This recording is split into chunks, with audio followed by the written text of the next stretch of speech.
all of this? Okay. In a calm, polite demeanor, I'm happy to have a conversation. In a calm, polite demeanor, I'm happy to have a conversation with you. Yes. I'm David. I'm Byron Cole. Nice to meet you.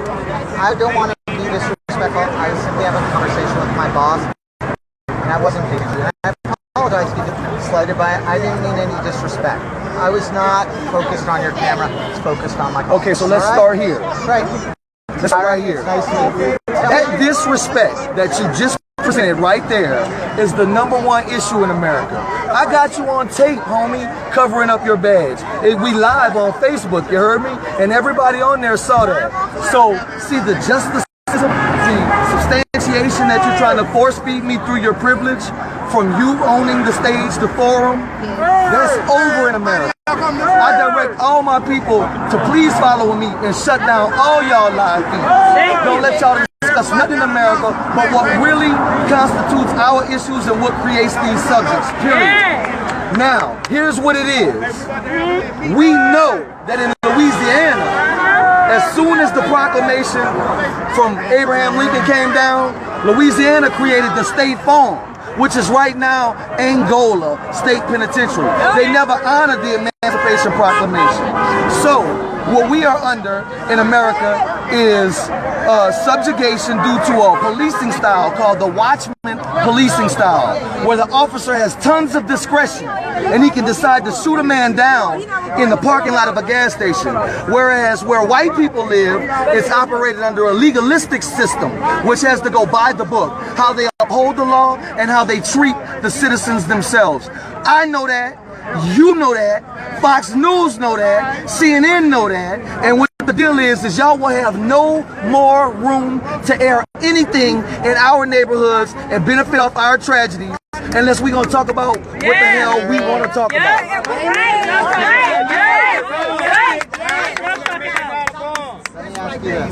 I understand what you're saying. Educate him. Hey, we have to listen to him now. I'm listening. Okay? I understand what you're saying.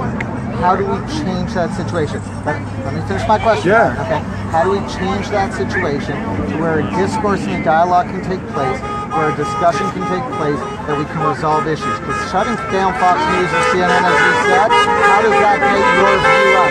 How does that get what you're trying to accomplish up? Because I will point out one thing. I've been in this state since Wednesday. And you can ask Rashad and Jamie and all the other organizers that came out here the other day who has been there documenting this, telling that story from the beginning. I have. First and foremost, let me say this. This video right here that you on my phone, 200,000, 300,000, 400,000 people gonna see this. Trust me. And it's independent of Facebook. Trust me. All right. So first and foremost, we realizing who we are and that we are empowered and we don't have to rely on any of the institutions to spread any of the words. Because first and foremost, y'all mitigate everything and you spin everything from your perspective. Now, in terms, and you do it from yours, correct? No. So what I'm doing, this is live, man. They hear me, they make a perception of what I'm saying. They hear you, they hear a perception of what you're saying. There's nothing packaged. There's not anyone being not allowed to participate. You understand? It's open, free, what they call democracy. All right. Now, as far as what we need to do, is, Mr. Medgar Evers said that the ungodly acts committed toward blacks in America will go on without fear of reprisal due to the inconspicuous absence of the decent or so-called moderate white person within our struggle. More people are upset in America because Mike Vick mistreated some dogs than because black boys are being murdered. So I ask, where are the white mothers? And why won't they come stand with my sister, my mother, my aunt? Where are they? Because they clearly got upset when Mike Vick got drafted to the Philadelphia Eagles. Now, the Philadelphia Eagles allowed all of that to happen, right? Man, I'm from New Orleans, we talk with our hands, you heard me? And that was not threatening whatsoever. That's another problem. Y'all scared of us from what y'all done to us, man, you heard me? But we know that y'all scared us from what y'all have done to us. So, after we had hundreds of thousands of white non-racist people stand outside of Veterans Stadium in Philly and protest Michael Vick, none of them said a word when the Eagles gave Riley Cooper $5 million after being fresh off an incident of calling a black man a nigger. You understand? So How do you keep a moron busy? You keep them answering the same things over and over, explaining the same things. We're done. We're done. See, I have nothing else to lose that I value more than my son. And we need y'all to know we're done. Like, so much that I'm not even going to threaten y'all today. We done. I'm not person, I'm America. I'm not tell you, we done. And let me tell y'all something. Our youth are fully aware of the double standards. And what they are doing is they're going to bring it to y'all. It's coming. This is my mother from New Orleans, Mama D. Out the Cellular. Out my hospital bed, I come to tell you. That's what I'm talking about. Mad peace for our children. If it's my last breath, I'm willing to give it for my children. They deserve. And if my mama gotta go, I gotta go. They deserve better. We were never declared human in America. We've never gotten the respect of it as a human being. We got documentation. People talk about racism. We can go to our government and get documentation of what we mean by racism. Just us had to sit in the back of the bus. Right. Just us couldn't use the restrooms. Because it was just us couldn't get jobs. It's on the book. I went to jail about that. And in 2016, we decided we're going to use another technique of this same basic racism. It's called racism. Come ask us, not Webster, what the definition is to us. It means us being isolated. We paradise your prison, you have children. At the new slavery. What's happening in America? You can help everybody around the world, but you help those that are here. They ought to remember the 60s. There are people like Jerome Smith, Feds, if you're listening. There are people like Julia Aaron who just died. They got out of jail in New Orleans and went to Alabama to go to jail again. It ain't about going to jail. That's a weak man. I can't call him really called because of the media. But that's past a coward. That's a sick, mentally deranged way of thinking that you can jail us all. It's too many of us. Those who my grandmother raised their children, and then they're going to take their children and teach them that with the sickness that they want in bed and the young children. It's not that. We're not taking this. I hear the children chant shit I had to chant 40, 50 years ago. We ain't going to get no peace in America till we get justice for African American children. We demand that, and we demand it now. And I'm ready to go where the babies want to go. I'm with my babies, and we're going to do this. We're going to do this. It's enough. You give them guns and tell them to go kill people in other countries. And they come here and die. And they say it's wrong with our children. We know better. We know better. We demand better. And as if they stay out here till next year, my doctor don't have to come see me here. It's going out here. And many more are coming. They're coming. You don't see all the people who are involved in this. You know, this is my child. You got to pass it. We pass it on what we know needs to be corrected. And we're not talking about go for everybody that tall building and say we're going to legislate. You can't legislate respect. You can't legislate the respect that we're demanding for our children. They're human beings. And we demand that you empty Baton Rouge, Angola, and all the rest of the DCI places of our children. Because it's horrible. You see, we can say that we want peace and love for other people and don't demand it for our children here. We're part of this. We have empirical data that we collect. Hang on 1 second. Can I just get your name, ma'am? I'm sorry. What's your name? My name is Diane French Cole. With New Orleans and Angola, I'm Mama D. And I want Angola to know Mama D out here. And I'm presenting. Stay here, baby. Mama D, an honor to meet you. God bless you. So look, let me say this before we sum up our conversation. Everything she just said is based on the fact that all black people now have smartphones.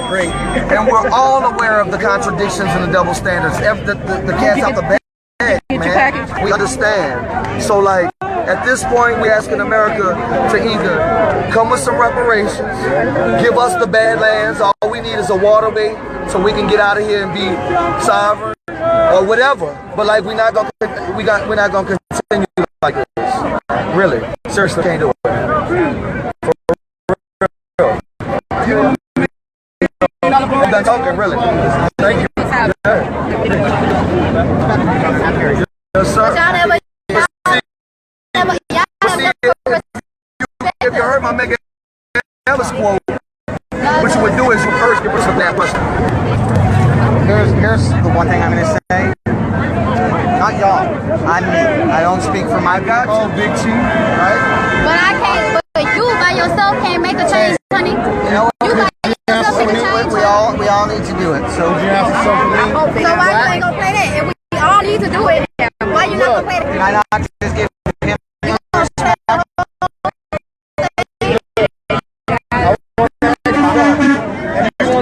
About man, why couldn't they give up $1 million bucket they the elder money?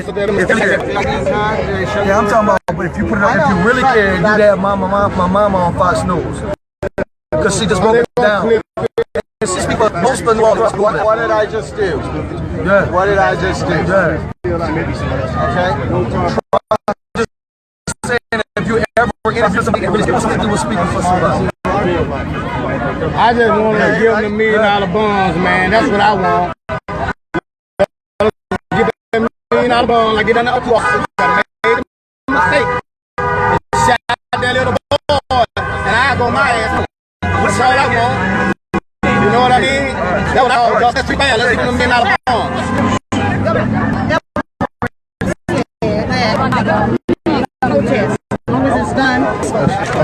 We're live. Can I talk to you a second? I was curious what that was about.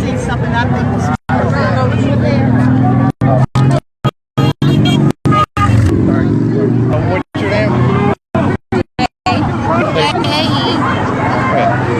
What was it that happened here? Well, it was just he wasn't like what he was doing. He was saying from his perspective that they should treat us as humans. We've never respected and we've been treated like animals. Why 40 years later we still dealing with the same stuff? Why? What makes you better than me?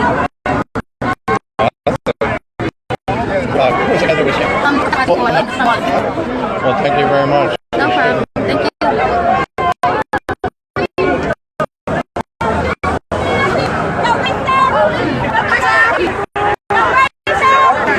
Where's Byron?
Come on, y'all!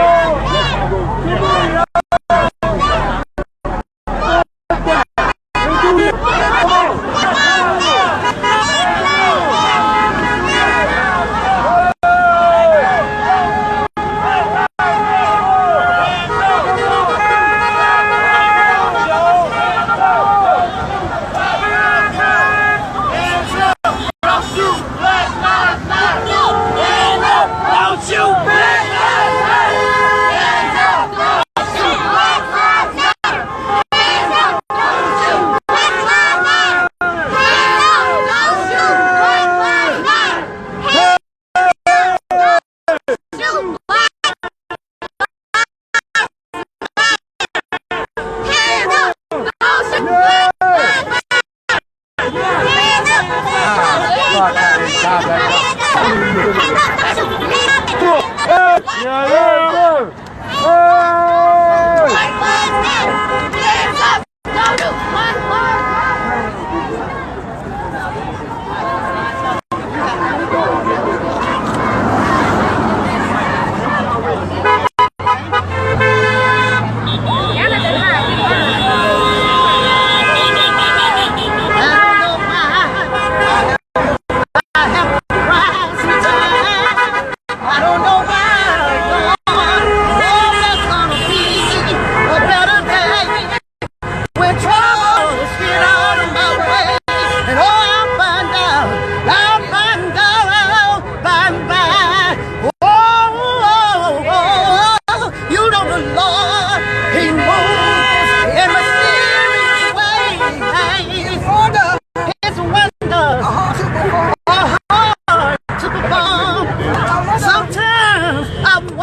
this is David Lord, reporting for HuffPost Live, senior crime reporter at the Huffington Post.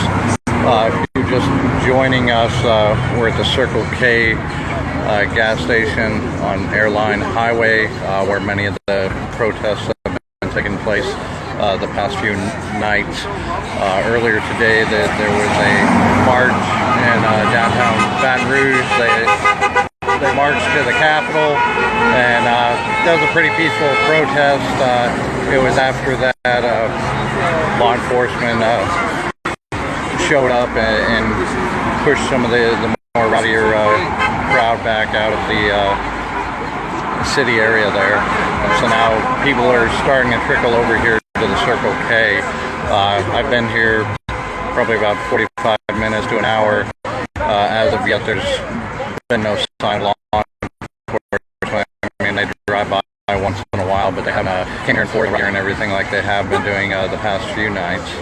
And the reason I had started streaming was there was some sort of argument going on between that gentleman from New Orleans and one of the Fox News guys. He accused him of disrespecting him. I missed the beginning of that, so I'm not entirely sure what had happened there, and that guy is, that gentleman is gone now. If I see him, I'll ask him about it. Oh, actually, I think he's there right now.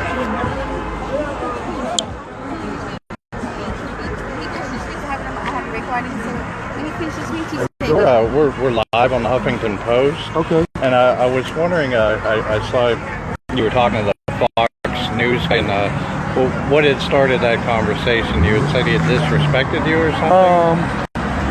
You're on Huffington Post, you say? Yeah. Most of Black Voices were live right now. What happened was, I turned around and noticed I was being recorded and monitored by what turned out to be Fox News. So since they were recording what was going on out here and getting into detail who was here, I decided I wanted to document them like doing that, which you have no problem. So when the first of the 3 or 4, I don't know, the tape will tell the truth, but I went to the first couple of them and they let me film them as they filmed me and let me film their credentials. But when I got to that guy, what my tape will show is that he put his Gatorade in front of himself, so I couldn't see it. And then he said that he didn't do it consciously, but when I caught up with him the next time, he had flipped it over. And he did make a conscious effort to not let me see who he was. And I told him that was part of the problem in America, really. That, you know, he felt he had every right to be out here documenting everyone just because that's his job, which is, you know, it's not a government entity or something, you know what I mean? It's not an authority. It's a Fox News. It's private, you know what I mean? Entity. Yeah. And so why do you feel it's okay to come and monitor us and document us, but not allow us to document? What's your name? My name is Byron. You're from New Orleans? Yes, New Orleans, Louisiana. But I have a house right down the street in Baton Rouge as well, East Baton Rouge Parish. So, you know, I'm not necessarily out of my range. My grandpa's lived here, and I've been coming here my whole life. Well, it was great speaking with you, man. I appreciate it. Where can I see what you just filmed? The HuffPost Black Voices Facebook page. Okay. We're live on there right now. Okay, thank you.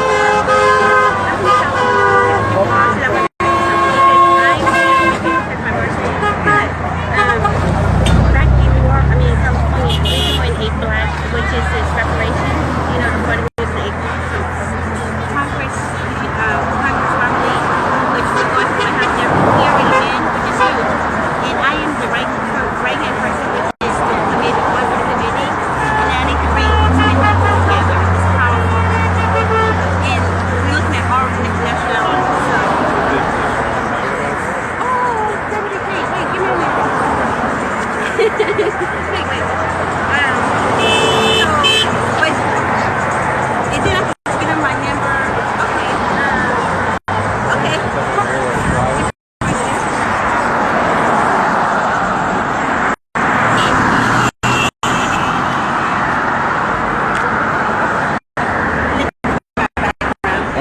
What was your name? Hi, my name is Holly Severry. I'm from California. I'm here at Package outside in California for my birthday. I'm just celebrating. But unfortunately, I happen to be here for this protesting that we're doing here.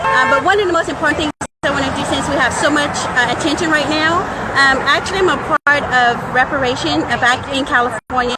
It's nationwide. It's the 40 acres in a mule.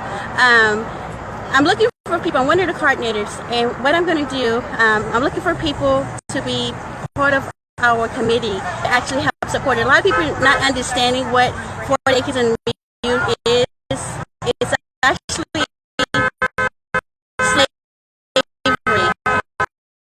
and most people don't know what slavery is. Slavery is people got the war money, gold and land. What slavery is, people got money, gold and land. And the money like back like people native with the Indians. All these casinos you see all around, that's actually our money. But I'm not looking just only for black nationality. With this here reparation, all colors, nationalities. This is a big movement. Before Martin Luther King died, he has a speech, which I have it. It says, before everything is over, we're going to march to the White House to get our checks. Checks was issued to the black people, but they bounce. The money is there. One of the things I want to tell you that you don't know, there's so much actually going here, it's like really powerful. So it's really great. But like I was saying, one of the things I want to let you know, they gave the money to all the Native Americans, but what they say, let's give the blacks, let's give them money, but it's welfare, housing, and Section 8. That's cool, but everybody's getting it. So let's look at this. It's not the government money, it's black-owned money. And you know, we're not prejudiced or racist, but our people actually slave and work hard for our generation. So my number is area code 310-779-8459. And my email address is msseaberry@gmail.com. Please, everybody, because this is everybody who actually get put into this here community. So please, thank you, and peace out. Hey, have you been here all night? I've been. Thank you for that. Oh, But and then we just have to. Let me get your number for our professional voice, because I need to Facebook and all this. Because he's with my neighborhood. He's the first bank black bank in New York. It is a millionaire black owner. They need more money to keep the bank open. He's the president. It's simple. We got records, documents, accounts. I'm a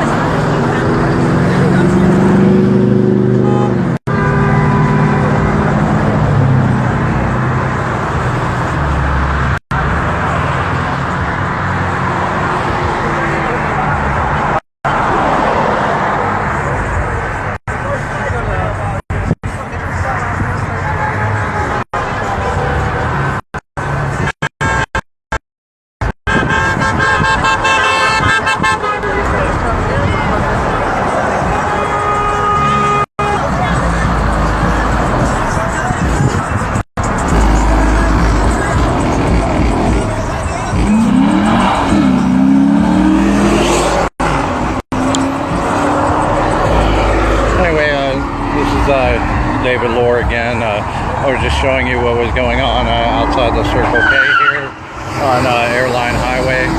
If anything develops here, police go off, anything like that, we'll come back live. So keep an eye on the HuffPost Black Voices Facebook page. Thank you.